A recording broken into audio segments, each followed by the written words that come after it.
Bonjour à toutes et à tous, je suis content de vous retrouver pour une nouvelle vidéo. Alors aujourd'hui, on est parti pour faire une leçon avec Céline, donc on verra des trucs pas cons, sur l'intoxication par le lithium. Alors c'est une intoxication qui est pas si rare que ça, puisque c'est un traitement qui est relativement prescrit assez fréquemment. Alors on va voir ça, ça va être rapide, vous allez voir. Les caractéristiques, alors qu'est-ce qu'il y a à connaître? On pourrait s'étaler pendant des heures, mais globalement, les sels de lithium sont prescrits pour le traitement du syndrome bipolaire et en fait diminuent la libération de calcium neuronal.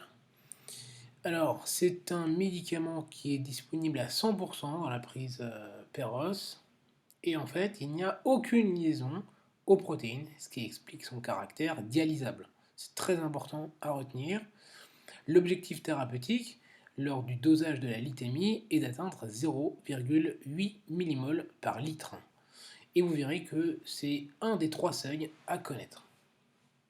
Deux informations sur la pharmacocinétique à avoir en tête, c'est le pic plasmatique qui survient entre 1 à 2 heures et le temps de demi-vie qui est entre 12 et 24 heures. Vous voyez, c'est pas compliqué à retenir entre le pic plasmatique et puis le temps de demi-vie, globalement 10 fois plus important. Sachant que le temps de demi-vie augmente lors des prises chroniques. Quels sont les symptômes que l'on peut rencontrer en cas de d'intoxication, de surdosage? Eh bien, il y a globalement trois organes qui peuvent être atteints. Le cerveau avec des tremblements, une maladresse, une asthénie, puis avec l'augmentation de la concentration plasmatique. Et donc les signes de gravité à rechercher seront un syndrome cérébelleux, un syndrome pyramidal. Donc si on développe rapidement le syndrome cérébelleux, c'est un tremblement, une instabilité, un tremblement qui survient lors des tests à l'épreuve douanée par exemple, ou au Romberg. Et le syndrome pyramidal, donc c'est des réflexes vifs et un Baminski positif. Et ça peut aller jusqu'au coma myoclonique. Au niveau néphrologique, il peut y avoir une déshydratation, une hypotension, avec un diabète insipide néphrogénique, donc l'absence de réponse de l'ADH qui est sécrété par le cerveau, sans action au niveau du rein. Il n'y aura donc plus aucune rétention d'eau. Et ça va jusqu'à l'insuffisance rénale aiguë qui est très importante dans le pronostic de l'intoxication, puisqu'en fait le lithium est éliminé par voie rénale. Au niveau cardiologique, il y a quelques troubles au niveau de l'ECG à type d'hypokaliémie, quelques blocs et une hyperexcitabilité, mais ce n'est pas le plus important. Sur le plan biologique, il peut y avoir une hypercalcémie. Il y a donc plusieurs symptômes, mais il y a différents tableaux cliniques. Oui, parce qu'en fait, ce qui est grave, ce n'est pas spécialement l'intoxication aiguë sans prise chronique, mais plutôt l'intoxication aiguë dans un contexte chronique. On dit que l'intoxication aiguë sur chronique est plus importante, puisqu'il va être plus toxique plus rapidement. En effet, le plasma est déjà saturé. Donc la demi-vie peut être encore plus longue, et on peut aussi retrouver un troisième cas qui est tout simplement un surdosage dans un contexte tout simplement thérapeutique avec soit une bonne observance, soit une inobservance qu'il faudra aller rechercher. Et dans ces cas-là, il ne faudra pas méconnaître aussi une pathologie sous-jacente au niveau de l'émonctoire, donc c'est-à-dire au niveau du rein. Donc bilan biologique à effectuer. Pour vous rappeler que la gravité, ça se fait dans la prise chronique. Vous voyez le petit schéma, je pense qu'avec celui-là, vous ne l'oublierez pas. Alors, qu'est-ce qu'il faut savoir sur la prise en charge?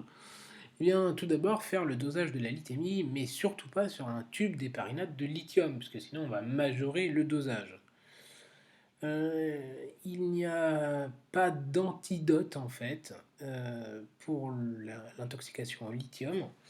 Et le charbon activé ne fonctionne pas. Le charbon activé ne fonctionne pas sur les métaux et sur tout ce qui va être les alcools, donc méthanol, éthylène glycol, ça ne fonctionne pas, tout comme sur le fameux lithium qui est un métal. Qu'est-ce qu'on peut utiliser alors? Eh bien, pour éviter l'absorption, on peut faire une irrigation intestinale par sonde nasogastrique. Alors, avec du PEG, oui, c'est des quantités assez importantes. On peut utiliser du KXalate, mais c'est des très grosses doses, donc c'est un peu risqué. Sinon, on peut faire une diurèse saline en faisant un apport de NaCl, de sérum physiologique. Et suivant la dose, suivant la lithémie dosée, eh bien, on peut être amené à poser l'indication d'une dialyse. Alors, il existe un groupe d'experts qui s'occupe des indications de dialyse. À partir de 3,5 millimoles, il peut déjà y avoir des troubles neurologiques assez conséquents, donc un type de coma. C'est pour ça que la lithémie à partir de 4 millimoles par litre, avec d'autres signes cliniques, est une indication à la dialyse, et une lithémie supérieure à 5 est une indication à la dialyse. Pour retenir tout ça, je vous propose un petit schéma, puisque les enfants dessinent, et c'est comme ça que l'on retient le mieux. Vous voyez sur ce schéma, c'est une usine qui fabrique des piles. Alors pourquoi les piles? Puisqu'en fait souvent les piles sont au lithium. Il y a 4 piles qui se baladent sur les rouleaux pour aller dans les petits cartons.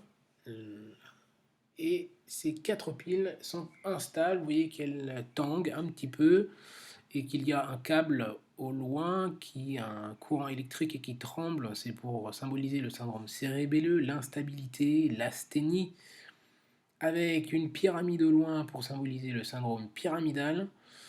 Il y a une pile qui est même tombée, qui fait BAM, et BAM, ça nous rappelle BAM, BAV, BAV, pour les troubles de conduction. Et vous voyez qu'il y a des petits K, la lettre K symbolisée en bas, en forme d'électrocardiogramme, en forme du QRS, et du complexe ST pour vous rappeler que ça donne une hypocalémie aussi. Par rapport aux troubles biologiques rencontrés, il y a aussi une hypercalcémie. Vous voyez ce gros container de lait, pour vous rappeler que ça donne une hypercalcémie. L'atteinte la plus importante, ça va être l'atteinte rénale, avec un diabète insipide, néphrogénique, donc symbolisé par cette perte de liquide au niveau de la machine qui sert aussi de traitement, puisque c'est une machine d'épuration. Et pour le traitement de la dialyse, il y a des indications, et vous l'avez vu, c'était 4 millimoles par litre. C'est bien pour ça qu'il y a 4 piles sur le rouleau qui fait avancer les piles. Et les 5 millimoles, eh bien, c'est pour vous rappeler que la cinquième se dirige de plus en plus vers la machine d'épuration. Vous ne manquerez pas de vous rappeler le temps de demi-vie qui est allongé et de 24 heures, avec le petit symbole de la Lune et du Soleil en haut. Voilà, c'était tout pour l'intoxication au lithium. J'espère que la vidéo vous a plu. Si c'était le cas, ne manquez pas de vous abonner en cliquant sur la cloche des notifications aussi pour ne pas rater les prochaines vidéos. Partagez la vidéo, mettez un pouce bleu, ça c'est très encourageant. Et il ne me reste plus qu'à vous dire de prendre soin de vous et de vos patients, bien sûr.